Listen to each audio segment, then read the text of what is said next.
Assalamualaikum warahmatullahi wabarakatuh.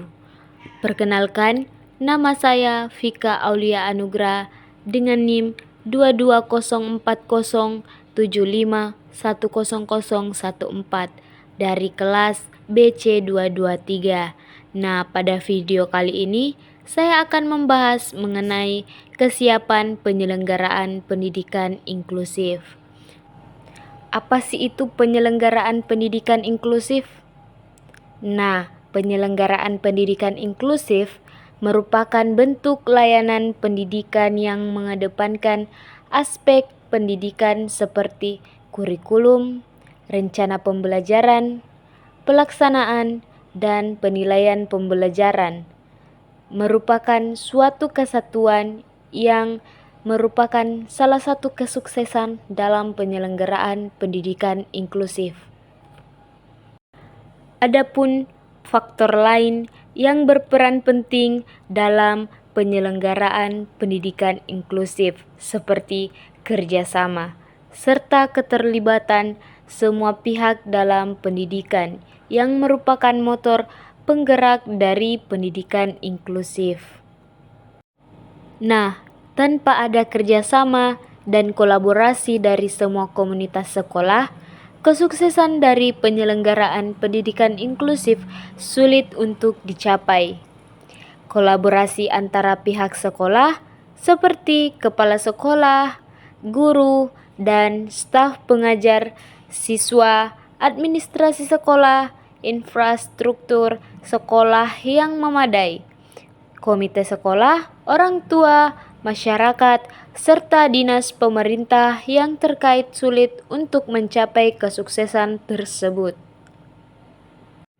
Semua keputusan dan kebijakan harus berada pada satu aturan serta kebijakan yang sesuai dengan semua kebutuhan siswa dengan persetujuan dari semua pihak.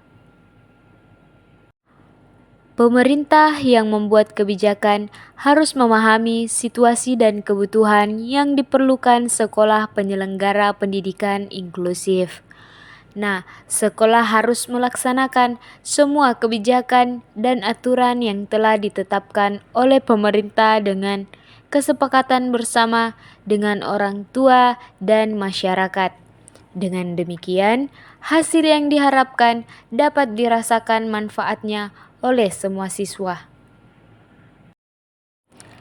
Namun, dalam pelaksanaannya, tidak semua penyelenggaraan pendidikan inklusif berjalan dengan baik.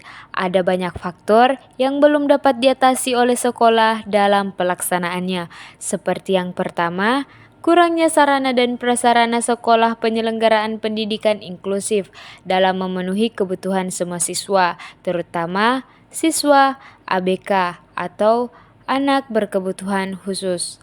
Nah, yang kedua, guru belum memahami dan mengetahui tentang pendidikan inklusif.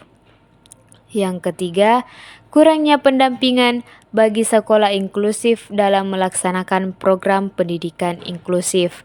Yang keempat, tidak tersedianya guru GPK yang dapat menangani siswa ABK dalam pembelajaran. Yang kelima, terbatasnya dana sekolah, khususnya sekolah negeri, untuk dapat membayar honor atau gaji guru GPK, sehingga tidak tersedianya guru GPK di sekolah inklusif. Yang keenam, banyak penolakan dari orang tua terhadap siswa ABK untuk dapat sekolah di sekolah reguler atau sekolah yang ditunjuk sebagai sekolah inklusif. Yang ketujuh, pemahaman masyarakat terhadap pendidikan inklusif masih sangat kurang sehingga masih belum berkembang dengan baik. Dan yang terakhir, kurangnya peran pemerintah dan lembaga organisasi pendidikan lainnya dalam memajukan pendidikan inklusif pada sekolah-sekolah yang telah ditunjuk. Bagian A. Ketersediaan pendidik dan tenaga kependidikan. Nah, sumber daya dalam penyelenggaraan pendidikan inklusif tidak lepas dari peran pendidik dan tenaga kependidikan. Nah, adapun penjelasannya seperti yang pertama, guru kelas. Para pendidik dan tenaga kependidikan merupakan tokoh penting dalam pelaksanaan pendidikan inklusif. Tugas dan tanggung jawab pendidik dan tenaga kependidikan, khususnya guru, berperan penting dalam kesuksesan penyelenggaraan pendidikan inklusif. Guru memiliki tanggung jawab yang tidak hanya dilakukan pada pelaksanaan pembelajaran. Kegiatan mengidentifikasi sampai kegiatan penilaian merupakan rangkaian kegiatan yang harus dipahami dan dilaksanakan sebagai konsekuensi dari pelaksanaan pembelajaran inklusif. Selanjutnya yang kedua, guru pendamping khusus atau GPK. Ketersediaan GPK dalam satu kelas inklusif yang memiliki siswa ABK merupakan suatu keharusan dalam membantu guru kelas dalam menangani siswa ABK dalam pembelajaran. Guru GPK merupakan guru dengan kompetensi khusus atau kualifikasi dengan latar belakang pendidikan luar biasa atau PLB, pernah mendapatkan pelatihan penyelenggaraan pendidikan inklusif. Peran guru GPK juga sangat menentukan keberhasilan kelas inklusif yang terlibat dalam penanganan dan berhadapan langsung dengan siswa ABK, baik pada aspek akademik maupun aspek non-akademik. Bagian B, keterlibatan komite sekolah, orang tua, dan masyarakat. Selain peran pendidik dan tenaga kependidikan, komite sekolah, orang tua, dan masyarakat juga perlu adil dalam penyelenggaraan pendidikan inklusif. Seperti yang pertama, komite sekolah. Komite sekolah merupakan suatu badan mandiri yang berkedudukan di setiap sekolah, termasuk sekolah inklusif. Sesuai dengan Peraturan Menteri Pendidikan dan Kebudayaan Republik Indonesia Nomor 75 Tahun 2016 tentang Komite Sekolah. Yang kedua, orang tua. Kesuksesan penyelenggaraan pendidikan inklusif pada sekolah inklusif juga tergantung dari keterlibatan orang tua. Masih banyak pandangan orang tua yang keliru tentang pendidikan inklusif, sehingga masih sulit menerima dilaksanakannya sekolah inklusif. Padahal, sekolah inklusif dapat berjalan dengan baik kalau ada kerjasama atau kolaborasi yang baik antara semua pemangku kepentingan di sekolah, termasuk orang tua. Yang ketiga, masyarakat. Keterlibatan masyarakat dalam penyelenggaraan pendidikan inklusif memegang peranan penting. Namun, masih banyak kendala di masyarakat dalam memahami penyelenggaraan pendidikan inklusif.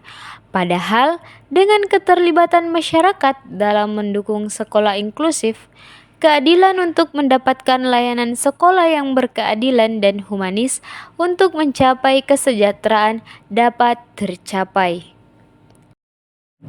C. Keterlibatan pemerintah dan lembaga masyarakat. Nah, selain pendidik, tenaga kependidikan, komite sekolah, orang tua, dan masyarakat, peran pemerintah dan lembaga masyarakat juga turut adil dalam terciptanya penyelenggaraan pendidikan inklusif. Seperti yang pertama, pemerintah.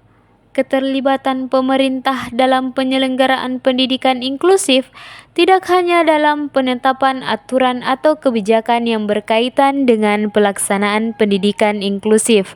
Nah, lebih dari itu, pendidikan juga berperan dalam pemenuhan semua sumber daya pendidikan inklusif, selain oleh sekolah penyelenggara pendidikan inklusif. Nah, pemerintah dalam hal ini dinas terkait seperti Dinas Pendidikan dan Kebudayaan harus dapat menjamin terselenggaraannya pendidikan inklusif di setiap wilayah. Yang kedua, lembaga swadaya masyarakat atau pihak swasta. Keterlibatan pihak swasta atau lembaga masyarakat dalam penyelenggaraan pendidikan inklusif sangat diperlukan karena masih belum maksimalnya penyelenggaraan pendidikan inklusif yang telah dilaksanakan oleh pemerintah. Sejauh ini, pihak swasta telah banyak berkontribusi dalam penyelenggaraan pendidikan inklusif, termasuk pendirian sekolah inklusif yang dapat menjadi alternatif bagi orang tua dalam menyekolahkan anaknya selain sekolah inklusif yang telah ditunjuk oleh pemerintah.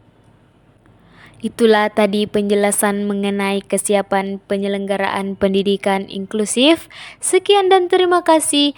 Wassalamualaikum warahmatullahi wabarakatuh.